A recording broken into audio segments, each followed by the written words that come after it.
This morning, I had to withdraw as Nick Reiner's counsel. We feel that we have no choice at this juncture but to withdraw as counsel and ask to be relieved. Gasps in the courtroom in reaction to attorney Alan Jackson's bombshell announcement. Jackson did not explain the reasoning behind his withdrawal, some speculating it was over money. Alan, who's paying for Nick's defense? But Jackson did say this at the following press conference. Pursuant to the laws of this state, Nick Reiner is not guilty of murder. The prosecution, led by LA District Attorney Nathan Hochman, immediately countered.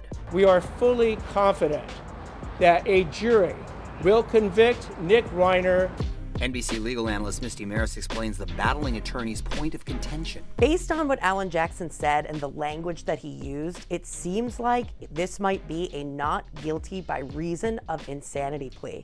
There's been reports of a diagnosis of schizophrenia, that Nick Reiner's medication was being changed.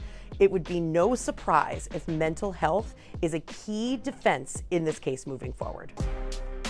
NBC News correspondent Morgan Chesky was inside the courtroom where Nick, charged with 2 counts of first-degree murder with special circumstances, sat calmly in a plexiglass holding area. It was striking to sit there in this packed courtroom and at one point lock eyes with Nick Reiner, seated in the corner, shaved head, protective smock on.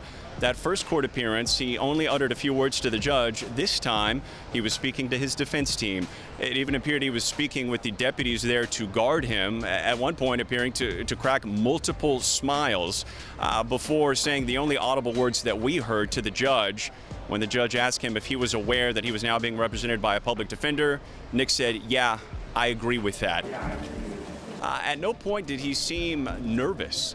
He was well aware of what was happening. From the outside looking in, it certainly appeared that he knew exactly how this court appearance was going to go. If convicted, Nick could face a maximum sentence of life in prison without the possibility of parole or the death penalty.